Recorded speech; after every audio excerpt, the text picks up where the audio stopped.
गांव बसीरपुर में हर कोई चौधरी रामस्वरूप के परिवार को इज्जत की नजर से देखता था। रामस्वरूप के 2 बेटे थे, बड़ा बेटा सूरज और छोटा बेटा चांद। दोनों में शुरू से ही गहरा प्रेम था। खेत खलिहान, पढ़ाई लिखाई, यहाँ तक कि खेलकूद तक में दोनों साथ रहते। गांव वाले अक्सर कहते, ऐसे बेटे तो भगवान सबको दे। रामस्वरूप ने अपने खून पसीने से 5 बीघा जमीन जोड़ी थी। समय के साथ वह बुआ हो गया और खेती की जिम्मेदारी दोनों बेटों पर आ गई। सूरज मेहनती था, चुपचाप काम करता और छोटों की इज्जत करता। वहीं चांद थोड़ा बातूनी और चतुर था, उसे गांव के बाहर की दुनिया लुभाने लगी थी। एक दिन रामस्वरूप ने दोनों बेटों को बुलाया और कहा, बेटा, अब मेरी उम्र हो गई है। मैं चाहता हूँ कि तुम दोनों आपस में जमीन बांट लो ताकि भविष्य में कोई झगड़ा ना हो। सूरज ने झुककर कहा, बाबा, जैसे आपका आदेश, हमें कोई आपत्ति नहीं। लेकिन चांद के चेहरे पर चिंता की लकीरें थीं। उसने धीरे से कहा, बाबा, आप जो उचित समझें वो करें, पर बराबरी होनी चाहिए। अगले दिन पंचायत बैठी। जमीन बराबर बांट दी गई, 2.5 बीघा सूरज को, 2.5 बीघा चांद को। घर का बड़ा हिस्सा सूरज को मिला क्योंकि वो परिवार समेत वही रहता था, जबकि चांद अब तक शादी नहीं कर पाया था। कुछ दिन तो सब ठीक रहा, मगर चांद को यह बात खलने लगी कि सूरज को बड़ा हिस्सा मिला। गांव के कुछ चाटुकार लोगों ने आग में घी डाला। चांद भैया, आपके साथ तो अन्याय हुआ है। आपने भी बराबर काम किया था। धीरे धीरे चांद का व्यवहार बदलने लगा। वह सूरज से कटने लगा। खेत में काम करते समय वो बहाने बनाने लगा, बीज खाद में भी चोरी करने लगा। सूरज ने सब देखा पर कुछ नहीं कहा।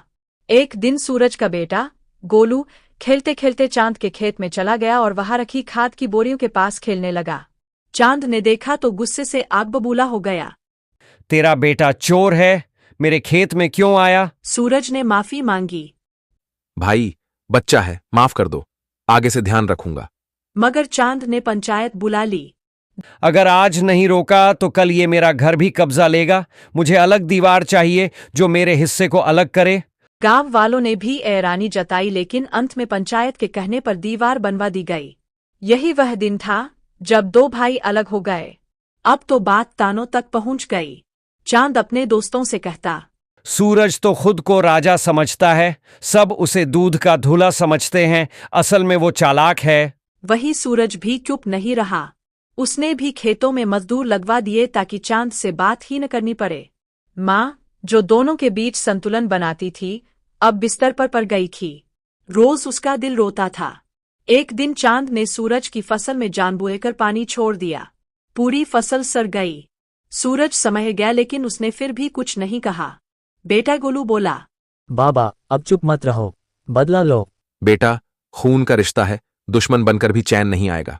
गांव में सरपंची का चुनाव आया। दोनों भाइयों के बीच अब राजनीति घुस गई। चांद ने नामांकन भर दिया। गांव वालों ने सूरज से भी उम्मीद की।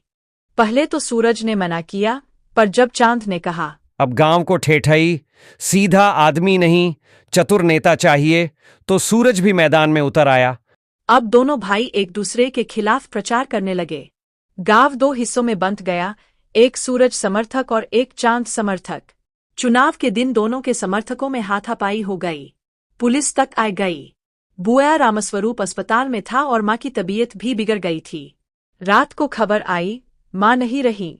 दोनों भाई भागे भागे घर पहुंचे। माँ के चेहरे पर शांति थी, जैसे कह रही हो, अब तो एक हो जाओ बेटों। सूरज की आंखों से आंसू बहने लगे। चांद की भी आंखें भर आईं। सूरज ने चुपचाप चांद का हाथ पकड़ लिया। माँ चली गई भाई, अब क्या बचा? चांद फफक कर रो पड़ा। हमने माँ को दुहक दिया, हम जीत गए पर सब हार गए भैया। माँ की 13वीं के बाद सूरज और चांद ने एक साथ बैठकर पंचायत के सामने शपथ ली। अब से कोई दीवार नहीं होगी, हमारे दिल जुड़ गए हैं, जमीन का क्या करना। गांव वालों की आंखें भर आईं। रामस्वरूप भी अस्पताल से लौट आया और जब दोनों बेटों को साथ देखा तो बोला, अब मैं चैन से मर सकूंगा। धीरे धीरे खेत फिर से एक हो गए। सूरज और चांद अब पहले से ज्यादा अच्छे भाई बन गए। गांव वालों ने भी कहा, सच्चा भाई वही जो समय आने पर दुश्मनी को त्याग दे। माँ की मृत्यु के बाद सूरज और चांद के जीवन में एक ठहराव आ गया था। चुनाव हार जीत की भावना अब गौन हो चुकी थी। दोनों की आंखों में माँ की अंतिम झलक बस गई थी, वह मौन चेहरा जो शायद पूछ रहा था, क्या यही मेरा संस्कार था?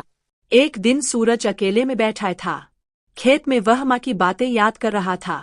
तभी चांद धीरे से उसके पास आया। कुछ देर चुप्पी रही। फिर चांद बोला, भैया, जब माँ जिंदा थीं, वो हमें एक थाली में बैठाकर खिलाती थीं। अब हम इतने पराये हो गए कि खेतों में भी दीवार खड़ी कर दी। सूरज की आंखें भर आईं। उसने कहा, भूल मेरी भी थी भाई। काश पहले बोलते तो मां को शांति मिलती। दोनों भाई वहीं खेत के किनारे एक दूसरे से माफी मांगी। यह वो क्षण था जहां अहंकार की दीवारें गिरीं और खून का रिश्ता फिर से बहने लगा। भाइयों की एकता ने गांव में भी हलचल मचा दी। पंचायत में बुजुर्गों ने कहा, हमने देख लिया कि चाहे राजनीति आए, पैसा आए, लेकिन खून के रिश्ते सबसे ऊपर होते हैं। अब सूरज और चांद मिलकर खेती करने लगे। उन्होंने पहले जो दीवार खेत में बनवाई थी, उसे तोड़ने के लिए खुद कुदाल चलाई। गांव का स्कूल, जो पहले गिरने की हालत में था, उसे दोनों भाइयों ने मिलकर दान देकर सुधरवाया। मां के नाम पर एक पौधशाला भी बनवाई गई, माता लक्ष्मीबाई वृक्षालय। कुछ महीने बाद खेतों में नई फसल उगी। सूरज और चांद ने तय किया कि वे आधुनिक तरीकों से खेती करेंगे और एक साझा मंडी बनाएंगे जिससे गांव के और किसानों को लाभ हो। चांद, जो पहले सिर्फ पैसा सोचता था, अब समाज के लिए सोचने लगा। सूरज, जो भावुक था, अब चांद के फैसलों को समझने लगा। रामस्वरूप चौधरी, जो पहले बीमार था, अब हर सुबह खेत तक जाता और दोनों बेटों के बीच की बातचीत सुनकर प्रसन्न होता। वह अक्सर गांव वालों से कहता, तूने देखी मेरी खेती की असली फसल? ये बेटों का प्यार है जो फिर से उगा है। गोलू और चांद का बेटा, जिसका नाम बाद में राजू रखा गया, अब साथ खेलते, पढ़ते और एक ही स्कूल जाते। माँ की तस्वीर घर में बीच में टंगी थी और हर त्योहार पर दोनों परिवार मिलकर प्रार्थना करते। एक दिन सूरज ने गांव की चौपाल में कहा, भाई से बड़ा कोई रिश्ता नहीं होता। हमने गलती की थी, लेकिन मां की आत्मा ने हमें जगा दिया। आप सबसे अनुरोध है कि कभी रिश्ते को राजनीति, पैसा या अहंकार से न तोलें। रामस्वरूप बगल के पेड़ के पास बैठ के सुन रहा था। उसके आंखें नम हो गई। समय बीतता गया। सूरज और चांद अब बूढ़े हो चले थे, लेकिन गांव के लिए उनका योगदान लगातार बढ़ता जा रहा था। दोनों भाइयों ने मिलकर गांव में एक सद्भाव भवन बनवाया, जहां हर हफ्ते युवाओं को परिवार, एकता और संस्कारों की शिक्षा दी जाती। गोलू और राजू अब कॉलेज में पढ़ रहे थे और दोनों अपने पिता की एकता की मिसाल लेकर समाज सेवा में जुटे थे। गांव के दूसरे बच्चे भी अब उनके जैसे बनना चाहते थे। एक दिन गोलू ने सभा में कहा, मेरे पिताजी ने अपने भाई से लड़ाई की, पर उससे बड़ा काम किया कि उन्होंने माफ किया। यही हमें सिखाया गया है, माफी मांगना भी साहस है और माफ करना भी। चांद ने यह सुना तो उसकी आंखें नम हो गई। सूरज भी उसके बगल में खड़ा था। रामस्वरूप की समाधि के पास खड़े होकर दोनों भाइयों ने प्रण लिया, हम अपने बच्चों को लड़ना नहीं, जोड़ना सिखाएंगे।